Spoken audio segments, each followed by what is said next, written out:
They say the wild forgets. But one winter night, under a pale Oregon moon, a starving wolf pup crossed the snow alone, not toward prey, but toward a porch light. Two golden retrievers met him in silence.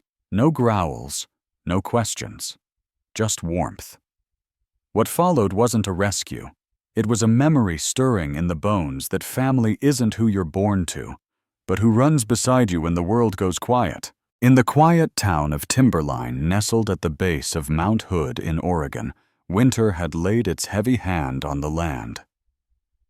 Thick snow blanketed every rooftop and treetop, muffling sounds and slowing time itself. The late afternoon sky was washed in pale silver, casting long blue shadows over the winding forest trails. Frost clung to the windows of every cabin, and the wind carried the scent of pine and ice. It was a Saturday, and the Quinn family, Mark, Elena, and their daughter Harper, had taken their usual winter walk through the nearby woods, accompanied by their two young golden retrievers, Sunny and Maple. Sunny and Maple, both under a year old, were as golden as their names. Sunny the female had a soft honey coat and curious amber eyes that never stayed still for long. She was lithe, alert, and loved leading the way, often darting off trail before bounding back joyfully. Maple the male had slightly darker fur with hints of chestnut near his ears and tail. He was broader, more contemplative, always keeping one eye on Harper.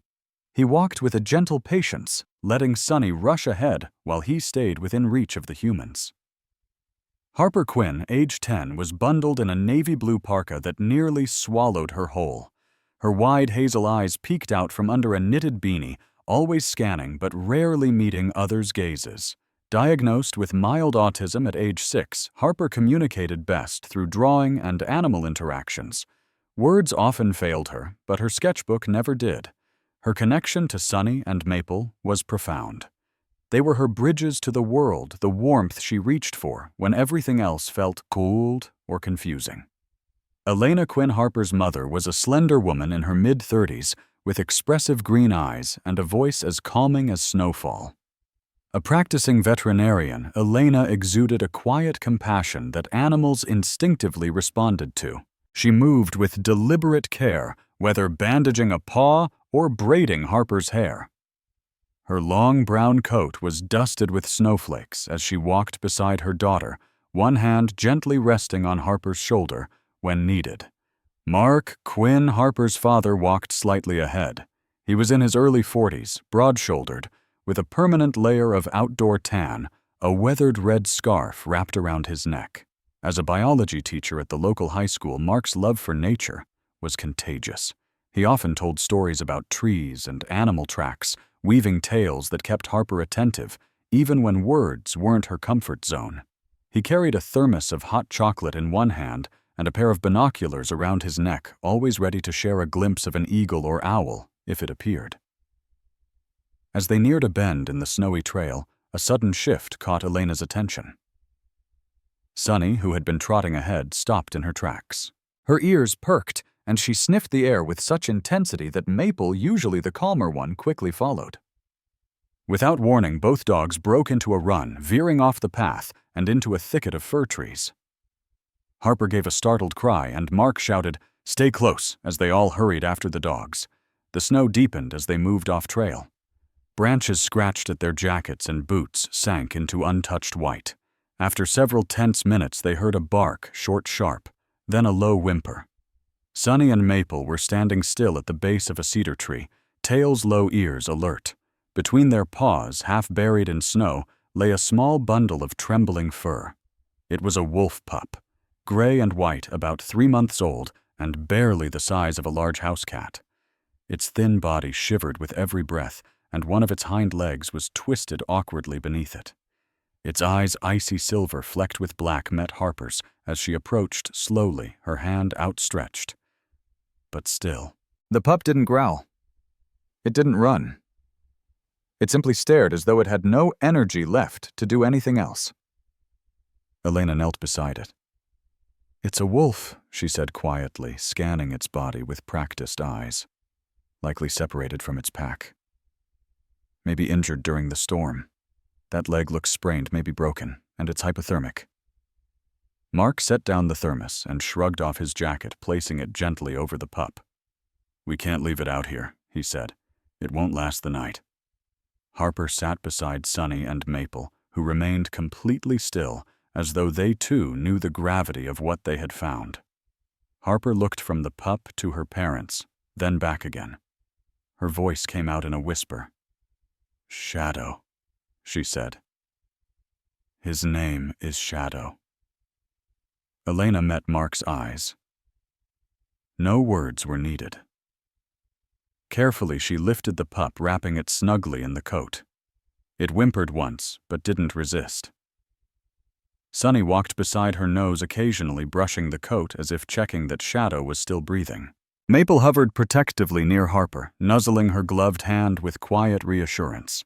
By the time they reached the cabin, the sky had darkened to deep gray, and snow began to fall again in wide, silent flakes.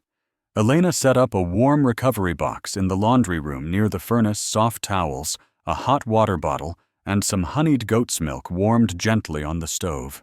Harper stood nearby, sketching quietly in her notebook, 2 dogs, a wolf, and a single word beneath them, home. Shadow lay curled in the box chest, rising and falling slowly, ears twitching at every sound, but no longer afraid. For now, he was safe. And though no one said it aloud, they all felt the same thing in the silence of that snowy evening. Something had changed. The forest had given them a secret, a fragile life, and maybe, just maybe, a story not yet written, but already beating in 3 golden hearts. Morning unfurled gently across timberline, brushing silver across the snow-blanketed roofs, and pine boughs whispering softly against the frost-laced glass of the Quinn's cabin. The storm had passed, but its silence lingered like a hymn broken only by the rhythmic sigh of wind weaving through the trees. Inside, the hearth crackled low and warm, casting golden embers across the wooden floor like tiny fireflies seeking rest. Something sacred lingered in the air that morning, a breathless reverence as if the house itself was holding still. Elena Quinn moved with the quiet grace of one accustomed to fragile things. She wore a thick robe belted hastily over her flannel nightclothes, her long chestnut braid tucked behind one shoulder, and snow still clung to the cuffs of her sleeves. Her green eyes touched with the melancholy of old memory, now fixed on the small form curled within the freshly prepared recovery pen on the side porch. Shadow lay nestled in a bed of fleece and soft towels, a fragile shadow of wilderness shivering beneath man's kindness. His breath came slow but steady, misting faintly in the still air. The wound on his hind leg had stiffened overnight, and his paws, small cracked and laced with iceburn, told of the long, lonely distance he'd traveled before collapsing at the feet of golden strangers. Elena crouched beside him and whispered, not expecting a response, but believing the voice mattered. "You're safe now, little one." Through the thin curtains separating the porch from the rest of the home, 2 golden sentinels kept their posts. Sunny lay closest to the threshold, her honey-colored coat catching the morning light, like wheat in the wind. Her amber eyes never left the pup. Maple, broader, more grounded, sat beside Harper, his tail resting over her boots like a wordless oath of calm. Harper Quinn, small and silent as the morning itself, sat on a cushion, with her knees tucked to her chest and her sketchbook resting like an altar before her. The pencil in her hand danced slowly across the page lines, becoming fur curves, becoming breath. She had not spoken since dawn, but her gaze lingered with intensity, the kind reserved for things misunderstood by the world. But never by her. It was the first time in many months that her drawings were not of distant trees or silent skies. She was drawing Shadow. Mark, moving softly through the kitchen, glanced toward his daughter before setting down a plate of toast and fruit. He was a man of earth tones, flannel leather wood smoke. His eyes crinkled at the corners, not from age, but from years of smiling through worry. Today, those eyes held something more wonder, perhaps, or the first gleam of cautious hope. Later, as sunlight diffused pale gold across the porch walls, Mark approached Elena with a quiet suggestion. "Let Harper help clean his bedding. She's already part of this." Elena hesitated. Her hands were capable, but her heart, despite years as a veterinarian, still bruised easily where young animals were concerned. "If he lashes out." "He won't," Mark said gently. "Not with her." So Harper was invited inside the invisible circle. She moved slowly, her fingers twitching with both excitement and restraint. Elena showed her how to change the towel, how to fold it like a cradle rather than a tool. Harper did everything silently with the reverence of someone handling sacred relics. When her hand brushed near Shadow's paw, he flinched but did not retreat. Their eyes met briefly. His silver gaze, like cold moonlight, shimmered for a second, then blinked. Sunny stirred. Without a sound, she rose and padded forward, gently placing her most treasured rope toy, a frayed but cherished strand of blue cotton, beside the bedding. It was a gesture no less sacred than an offering at a shrine. Shadow sniffed it, his nose quivering, and though he made no sound, he did not push it away. That afternoon, snow fell again in whispers. Outside the cabin, the forest wore white like a cathedral robe, and time moved like breath, slow, rhythmic, sacred. A sudden bark snapped through the quiet. Maple rushed to the front door and barked twice, not from alarm, but recognition. Mark opened it to find a young girl bundled in yellow cheeks, flushed pink eyes wide with curiosity. It was Riley Jameson visiting from Bend, talkative, radiant, unfiltered. She waved a mittened hand and tugged her terrier's leash with the other. "Hi, Mr. Quinn. Is it true you're keeping a wolf in your house? My uncle said so, and—" Mark smiled, stepping out onto the porch. "He's just a pup. And no, not for long. He's recovering." Riley peered past him. "Can I see him?" "Not today," he said, soft but firm. "He needs quiet." Riley's eyes flicked to the side window where Harper now sat. "She never says much, huh?" Mark's smile faded just slightly. "She says more than most people ever hear." Inside, Harper did not wave back, but her pencil had not stopped moving. That evening, Elena watched from the kitchen as Harper placed her sketch pad down and simply sat cross-legged in front of Shadow's enclosure. Sunny lay beside her head, resting on Harper's ankle. Maple, as always, nearby. A trio bound by no leash, no training, only a wordless bond of presence. And then quietly, almost imperceptibly, Shadow moved. He stood unsteady but determined and took 3 slow steps toward Harper. He lay down again just inches from the barrier, not curled away, not hidden, facing her. And Harper, her lips parting just slightly, exhaled a breath like a petal and smiled. Not a fleeting grin, a true unguarded smile, small, imperfect, radiant. In that moment, there were no fences, no diagnoses, no lines between wild and tame. Only 3 young creatures lying close to one another, breathing the same rhythm. And behind them 2 adults watched with quiet awe, as if glimpsing not a miracle, but the soft blooming of something deeper. Trust. The fire burned low in the hearth, its flames casting long shadows that danced across the cabin walls like ghostly brushstrokes. Outside, the snow kept falling not in wild flurries, but in slow, deliberate flakes that softened the edges of the world. Time seemed to hush in that snowfall, like a page being turned gently in an old book. Inside the Quinn home, warmth had become more than a matter of temperature. It was woven into every glance between family members, every wag of a golden tail, every shallow breath of the gray pup curled beside the hearth. Shadow was still weak, but no longer silent. In the golden glow of evening, he began to move with curiosity, not bold, but tentative, like a melody just beginning to find its rhythm. Sunny would stretch, yawn, and flop onto the floor with her paws in the air, and moments later Shadow would mimic the movement, his own stretch stiffer, but unmistakably similar. Maple would sit with his tail tapping lightly, and Shadow, watching from a distance, would attempt the same motion, sometimes ending in a tumble. Harper watched it all with wide, wondering eyes. Each night now after dinner, and after the last dish had been washed, Harper would open her sketchbook and sit cross-legged in front of the fire. She would draw, of course she always drew, but then she began to do something new. She read aloud. Her voice was soft, and at first it trembled as though unused to being offered to the room. But over time the words found confidence. Her parents did not interrupt. Sunny and Maple would lie down beside her like twin bookends, and Shadow would crawl close, inch by inch, until his ear flicked toward the sound of her voice.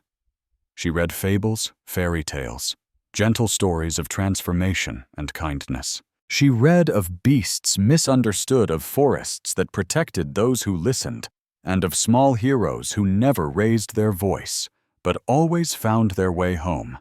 It was during one such evening that a new presence entered their orbit. Her name was Sarah Dempsey, a wildlife field officer from the Oregon Department of Natural Resources.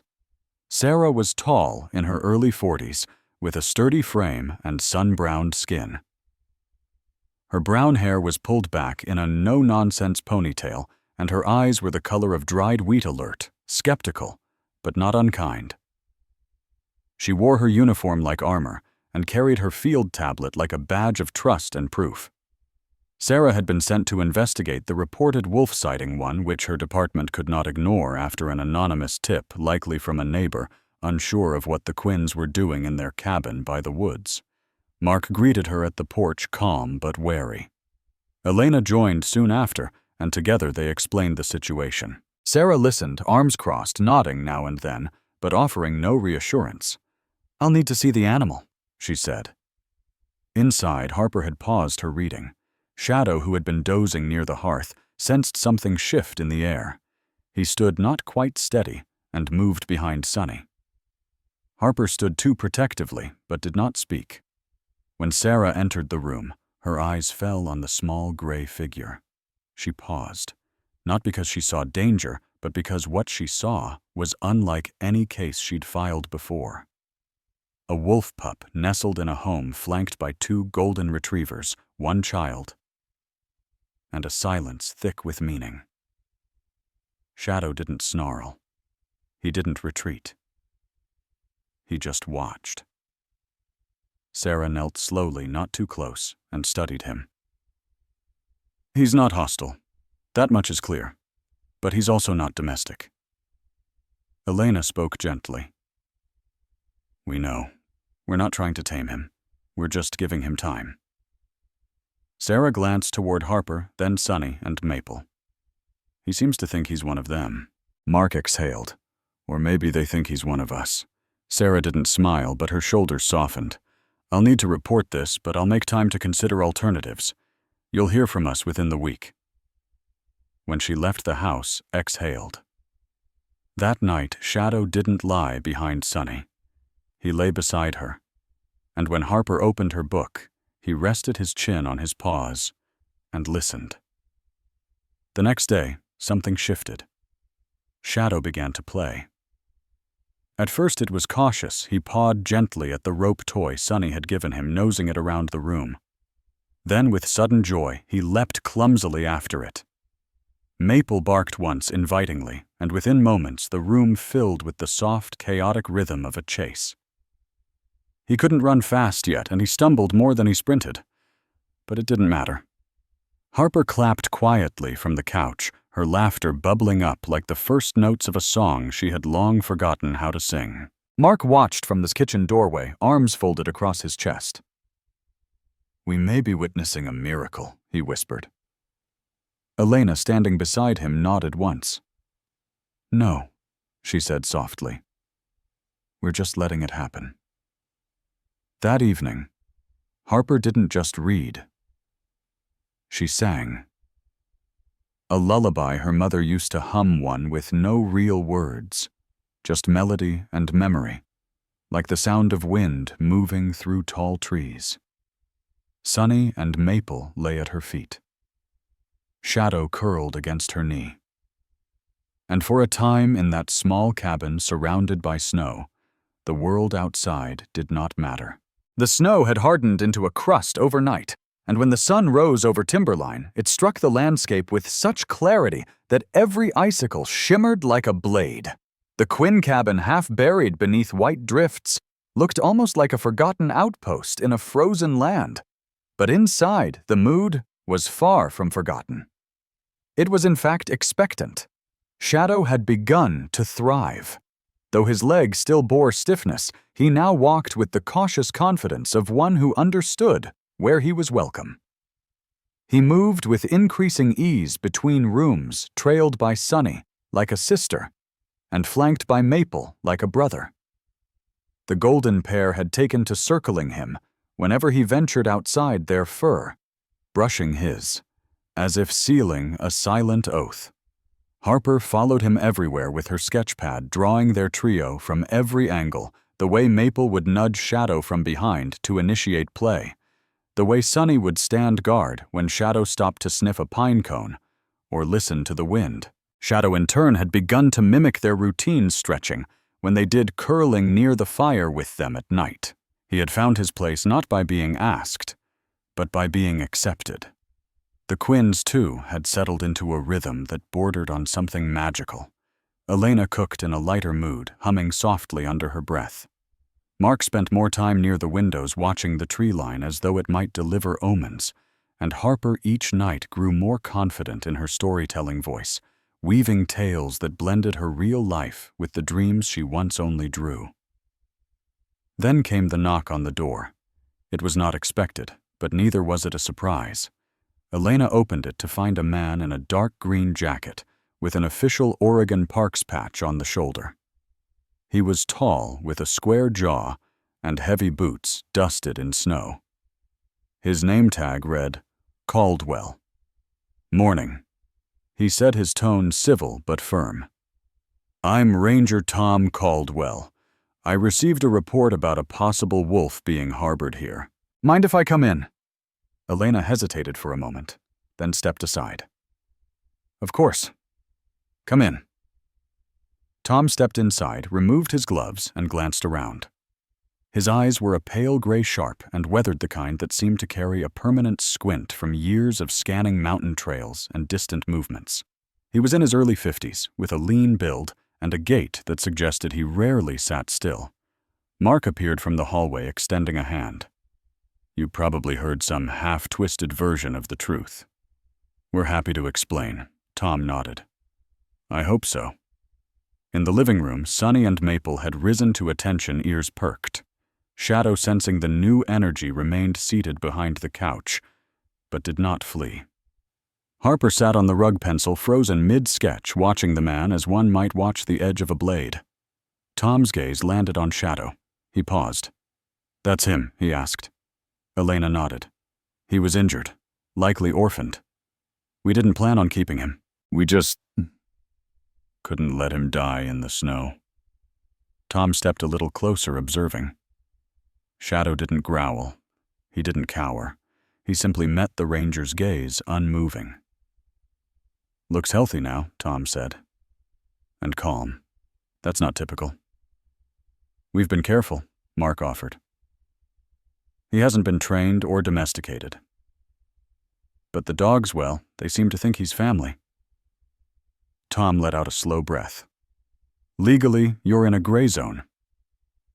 Wolves are protected, but also regulated. Housing one without a permit is a violation, even if it's temporary." Elena stepped forward.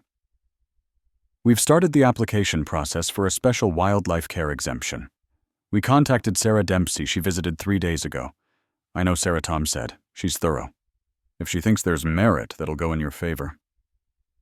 "Still, that doesn't mean it'll be approved." He paused.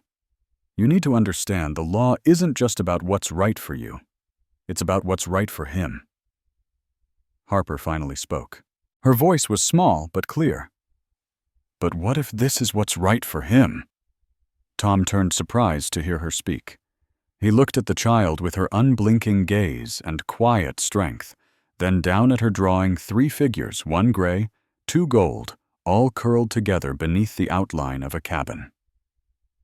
"That's not for me to decide," he said gently. "But I can write a report that includes what I saw today." And what I saw was something rare. He turned toward the door, putting his gloves back on. You'll get a call from the Wildlife Division in a week or two. Until then, keep him safe. And don't let him wander. If someone else sees him out alone, the outcome could be less forgiving. Elena followed him to the door. Thank you for being fair. I'm not here to be fair, Tom said, his voice quiet. I'm here to be exact. But fair found me anyway. As the door closed behind him, the cabin returned to its hush. That night, the wind picked up again, whistling through the trees like a long, slow breath. Harper sat by the fire, Sunny resting her head on Shadow's flank. Maple's tail thumped against the floor in slow rhythm, and Shadow, eyes half closed, looked not at the flames, but at the girl reading from the book in her lap. The words she spoke weren't just stories anymore. They were permissions, promises. And for Shadow, they were beginning to sound a lot like home. The letter came on a Tuesday. A plain envelope cold in the hand with a return address from the Oregon Wildlife Conservation Authority. Mark didn't open it right away. He stood at the window letting the snowlight bounce off his knuckles, the envelope trembling slightly between his fingers. Elena came in from the kitchen, drying her hands on a linen towel. One look at his face, and she knew. It's the answer, she said. Mark nodded. Yeah, I think it is. Harper was upstairs brushing Maple's fur with deliberate strokes, her sketchbook open beside her. She was drawing a new scene, a hill 3 figures, and a sunrise barely sketched into the corner. When her parents called her down, she sensed the weight before the words even came. They denied the permit, Elena said gently. They say Shadow must return to the wild. They'll send a release team Friday. Silence bloomed like frost. Harper didn't cry, not at first. She simply turned away and walked outside into the snow. Shadow followed her. He had grown leaner, stronger. His coat, once ragged and matted, now shimmered in places like brushed silver. His gait had evened, though he still favored his back leg slightly when tired. He had become something in between a creature of instinct and memory, shaped by wildness, but touched by warmth. They walked toward the hill behind the cabin, a familiar trail of packed snow and soft pine needles. Sunny and Maple trailed them at a respectful distance, sensing something sacred in the silence. Harper stopped at the top of the rise. From here, the forest stretched like a white ocean. The wind caught her braid and pulled it gently behind her ear. Shadow stood beside her, his breath a cloud. She knelt and wrapped her arms around him. I know it's not fair, she whispered, but if you remember anything, remember this. She didn't say, come back. She didn't say, I'll miss you. Those words were too small. That night they prepared. Mark packed a bag of supplies, a blanket with the scent of the dogs, small cuts of dried meat, and a leather cord Elena had once used as a makeshift collar. It wasn't meant to restrain, just to remind. Elena added a capsule tracker, small and light, tucked beneath the fur behind Shadow's ear. They didn't sleep much. When the morning came, so did the ranger team. 3 people arrived in a white SUV with government plates. One of them, to their surprise, was Sarah Dempsey. She stepped out first, her uniform neat, her long ponytail now dusted in frost. Her expression was difficult to read, professional, yes, but heavy with something unsaid. The man beside her was Ranger Dale Tran, a younger field operative with calm eyes and a slow, deliberate voice. Vietnamese-American, in his late 30s, Dale had a quiet demeanor and was known for his skill in handling reintroductions. His coat was weathered, his gloves patched. The third was a woman named Lena Brooks, a behavioral biologist with a compact build and sharp green eyes. Lena rarely made small talk and carried a thick folder tucked under one arm. They explained the process. We'll take him to a designated site about 12 miles from here, Dale said, speaking directly to Harper. It's a soft release point, meaning we'll observe from a distance. We'll give him 2 weeks to acclimate. If he doesn't stray, we'll remove the tracker. If he fails to adapt, we'll reassess. But this is a good chance. Harper nodded, her face unreadable. When it was time, Elena knelt and fastened the soft harness around Shadow's chest. He didn't resist. Sunny licked his ear. Maple whined and bumped him with his head-tail still. Shadow looked at each of them in turn. Sonny Maple Harper, Mark Elena. He stood still, ears alert but unafraid. And then he was led to the SUV. Harper ran to him just before they closed the rear door. She didn't hug him this time. She simply placed her forehead against his palm, on his ribs. "Go find the part of you that needs the trees," she said. "But don't forget the part that learned to lie beside the fire." The vehicle drove away slowly.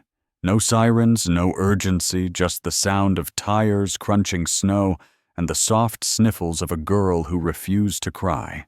The hilltop was silent that evening. Harper sat between Sonny and Maple, staring toward the distant forest line.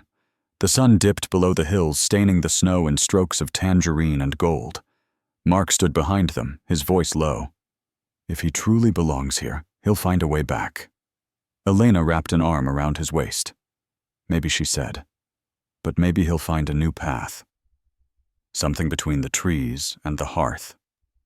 Later that night, Harper placed a bowl by the porch steps just in case, and then she drew one last page in the sketchbook, a trail of paw prints vanishing into the woods, and 3 sets of eyes watching them go. The GPS tracker emitted a soft pulse every 2 minutes, just enough to plot a point, just enough to say, "I'm still here." For the first 2 days after Shadow's release, the signal hovered within a narrow perimeter, never straying more than half a mile from the drop-off point. The soft release area had been carefully chosen, a basin of cedar and spruce with a stream running through the middle and rocky outcroppings for shelter. It was quiet, rich with small prey, and far enough from major roads. It was meant to help him remember who he was. But what if he never forgot who he had become? At the Quinn household, the absence seeped into the walls like cold air through an old window.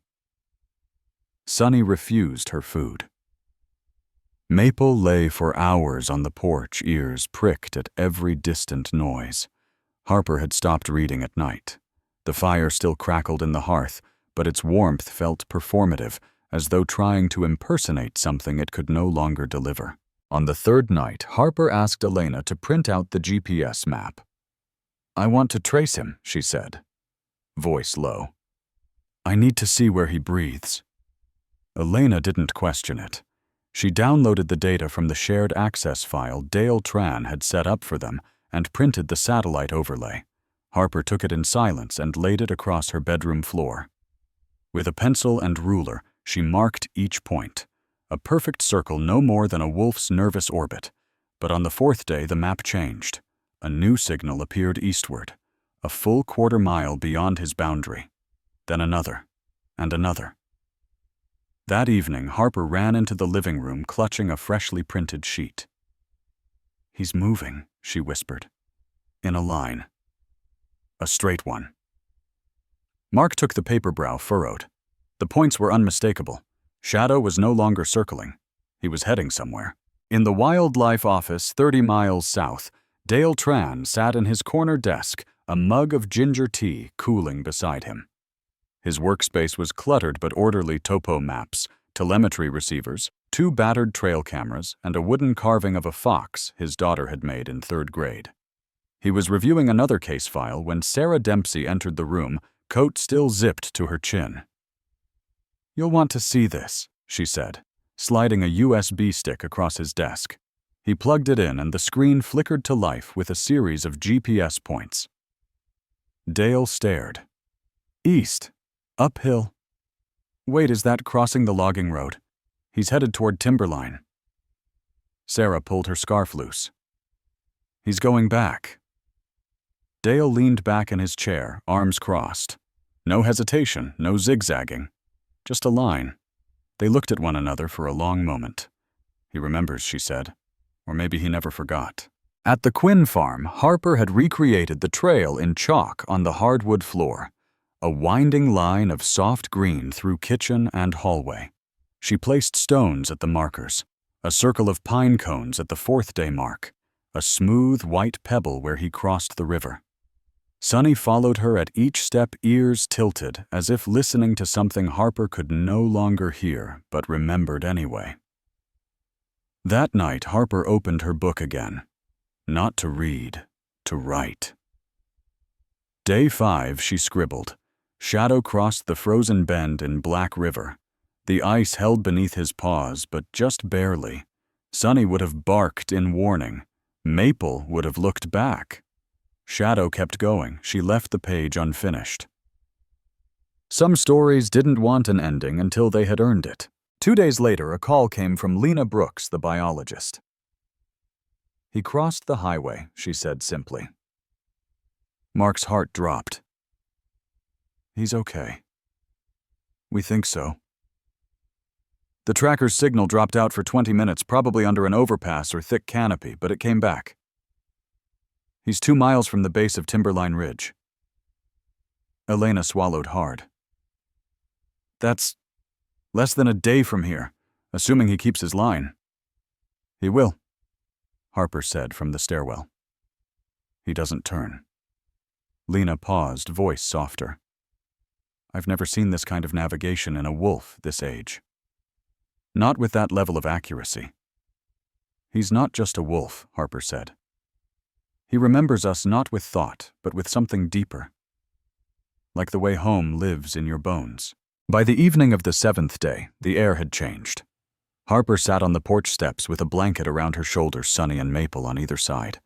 She stared toward the forest's edge, where bare trees cast spindly shadows against the snow.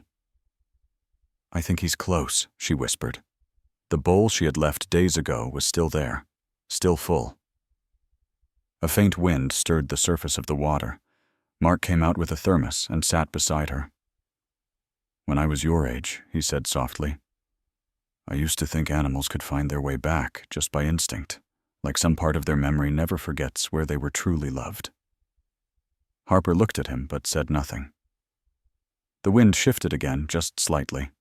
Somewhere out there, a shadow moved between the trees. On the 11th night, the moon rose high and bright, casting silver over the snow like spilled milk on canvas. The trees stood still beneath it, their shadows stretched long and slender across the frozen earth. The world in its silence felt like it was waiting for something to come home. Inside the Quinn cabin, warmth had returned in flickers, though not yet fully. Harper sat curled by the fire, her knees drawn close, her hand absently brushing Sunny's thick fur. Maple lay sprawled nearby, head on his paws, his golden tail twitching with dreams. The firelight played across the walls in slow dancing waves, but the girl's eyes were on the window, wide, expectant, and unwavering. Mark had gone to bed, early exhaustion etched into the lines of his face. Elena remained in the kitchen, stirring tea, her fingers tapping lightly against the ceramic mug, a habit she returned to when the heart ached quietly. Then came the sound, sharp and sudden. A bark. Then another. Then 2 overlapping, urgent. Sunny and Maple surged to their feet, their bodies tense, ears, rigid noses pressed to the doorframe. Harper stood before she even knew she had moved. Elena turned her mug, forgotten. "What is it?" But Harper was already crossing the room. She reached for the doorknob and paused. On the other side of the thick wood, something stirred, something alive. She opened it. There in the center of the snow-covered yard, under the hush of moonlight, stood Shadow. He looked thinner, leaner than when he left. His silver coat was rough, matted in places, and a faint scratch lined his shoulder. His breath came heavy white in the cold air. He did not move. He simply stood, head lowered, ears half back, as if unsure he was allowed to exist in this dream he had fought his way back into. And then Sunny moved. With a sudden cry, she bounded forward, tail whipping like a banner. Maple followed, barking once, then twice, before launching into a full gallop. The 2 golden retrievers crashed into Shadow, not with force, but with ferocity of love. They circled him, nudged him, licked his muzzle, his ears, his chest, pawed at him. like they were trying to wake something in themselves. And in that moment, the boy who had worn a wolf's skin for days collapsed forward, not in pain, but in relief. Harper ran into the snow barefoot. Her blanket trailed behind her like wings. She didn't speak. She simply dropped to her knees and threw her arms around the tangled bundle of fur and trembling limbs. Shadow pressed his nose into her collarbone and for the first time made a sound. Not a growl, not a whimper, but a deep, low whine that shook in his ribs. Behind them, Elena stood frozen in the doorway, her hand pressed over her mouth. Mark came running barefoot and breathless, his eyes catching on the silhouette in the snow. He didn't speak either. The snow was falling again, quiet, soft, unhurried. The moon above bore witness as it always had to the truth of things words could not say. Later that night, they sat around the fire, Harper nestled between Sunny and Maple, Shadow curled tightly against her hip. He had not left her side since he returned. Elena brought warm broth in a shallow bowl, and though Shadow hesitated at first, the scent of thyme and chicken pulled him forward. He lapped slowly, cautiously, but did not stop until the bowl was clean. Mark brought a towel drying Shadow's paws and checking the small wounds on his legs and chest. "Looks like he went through thorn and ice to get here," he murmured. "But nothing deep, just stories written on skin." Elena nodded. "We'll clean him up in the morning. Tonight he just needs to rest." There were no official calls, no emails, no reports. For now, they just watched him sleep. Early the next morning, as dawn pressed soft fingers across the windows, Harper stood at the porch. Shadow lay beside her, eyes half closed, the other two golden retrievers curled like bookends on either side. She looked out toward the forest line, the place where wildness had once reclaimed him. Sarah Dempsey arrived just after sunrise, still in uniform, but her jacket was unzipped, her scarf loose. She stepped out of her vehicle slowly and approached the house. Her face was unreadable. Harper opened the door. He came back. Harper said simply. Sarah's eyes fell on the gray figure curled beside the hearth. "I know," she said. "We've been tracking his signal. I just didn't expect him to make it all the way." Sarah was quiet a long moment. "Then the law says we still have to file an incident report." "I know," Harper said. Sarah looked down at the girl, then past her to the three animals resting together, their breathing synchronized. She gave a small nod. "I'll come back tomorrow." It was snowing again, though the flakes were softer now, less like a storm, more like a hush settling over the land. The forest no longer looked like a threat, but like something ancient and watching, as though it had seen wolves come and go, and perhaps stay. Shadow lay curled in front of the hearth, nestled between Sunny and Maple. He had eaten well, rested well, and now slept as if nothing in the world required his attention. No laws, no GPS pulses, no distance. Only warmth, breath, and the soft rhythm of home. When the knock came that morning, it was not sharp or urgent, just a single knock, firm, deliberate. Mark opened the door and wasn't surprised to see Ranger Tom Caldwell standing there.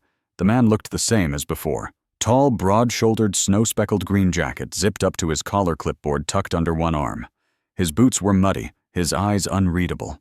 But this time something about his posture had changed. His weight shifted just slightly to one side, less like a ranger, more like a man stepping onto sacred ground.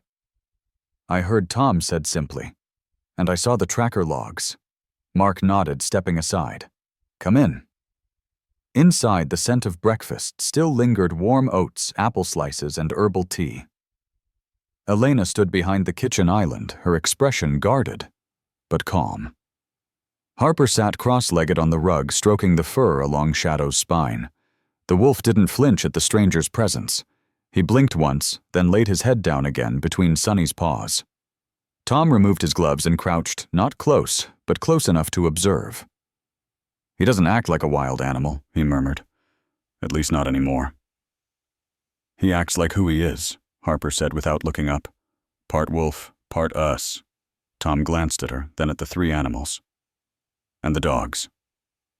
No signs of territorial conflict. None. Elena replied. They share space food, even sleep patterns. It's not dominance. It's cohesion. Tom made a note on his clipboard. Harper looked at him then. Are you here to take him away? Tom didn't answer right away. Instead, he pulled a folded document from the side pocket of his coat and held it up. This, he said, is a draft proposal for a special behavioral exemption. It allows a non-domesticated species to remain in human care under strict conditions, education, research, habitat oversight, normally reserved for institutions, but under Section C9 it can apply to private environments, if classified as a long-term behavioral case study. Elena stepped forward slowly. You're saying we'd be a research site? Technically, yes, Tom said. But practically, it means this. You keep him. Shadow stays here, under monitoring occasional review. And he turned toward Harper. Your story becomes part of something bigger. Harper blinked. He's not a story. Tom smiled faintly. No, he's a study, a miracle. A reason to rethink everything we think we know about instincts, memory, and love. There was silence. Then Mark reached out and took the paper. We'll sign. 1 year later. The Quinn farm didn't change much, and yet it changed entirely. The barn had been cleared and refitted with low benches and diagrams. Wooden signs painted by Harper lined the walking path. Wolf Memory Golden Bonds, the circle returns. Local students visited every month. Researchers from nearby colleges booked seasonal observation days. Ranger Tom returned 3 times that year, not to inspect, but to listen. He rarely stayed long, but he always brought notebooks and always left with a new set of questions. Sarah Dempsey brought her niece, once a quiet girl who sat beside Harper and listened to the story without asking a single thing. Harper didn't mind. Some people didn't need to ask, they understood just by watching. Sunny grew a little slower that winter. Maple still barked at falling pine cones. And Shadow, his silver fur now sleek, his eyes wiser, patrolled the hills each dusk with the same 2 golden shadows beside him. 3 shapes on a white horizon. Gold. Gray. Gold. Sometimes Harper would watch them from the porch, wrapped in her mother's old quilt sketchbook still close. They don't walk like dogs anymore, she once said aloud. Elena, brushing snow from the railing, replied softly. They don't walk like wolves either. They walk like family, Harper said. Mark, standing nearby, added, they walk like they never meant to be apart. That spring, a letter arrived from Oregon State University. The Department of Wildlife and Behavioral Sciences requested permission to include Shadow's case in a national publication on cross-species emotional bonding. Elena read the letter aloud at dinner. Harper smiled, but didn't say anything. She was already thinking about the chapter she would write for it herself, not the science, the story. One clear morning, as sunlight slid through the forest in golden shafts, Harper followed the trio up the ridge trail for the first time in months. The climb wasn't easy, but she had insisted. Shadow turned back every dozen steps, waiting ears, twitching tail, sweeping side to side. At the top of the hill, the valley stretched wide, wild and open, untouched. Harper sat beside him. You could still go, she whispered. Shadow nudged her shoulder with his muzzle, then sat. Sunny flopped beside him, tongue lolling. Maple collapsed to her other side tail, flicking snow. And for a long, long moment, none of them moved. The world didn't ask for anything, and nothing needed to be answered. There were no fences here. No collars. No need to prove anything to anyone. Just 3 creatures, gray, gold, gold, breathing in rhythm, facing the wind. Together. Sometimes the ones we're told don't belong are the ones who teach us what belonging truly means. Shadow wasn't just a wolf. He was a reminder that love isn't about taming or changing someone. It's about choosing to stand beside them even when the world says you shouldn't. And in our own lives, we meet people like that too. People who seem out of place, who carry silence like a second skin.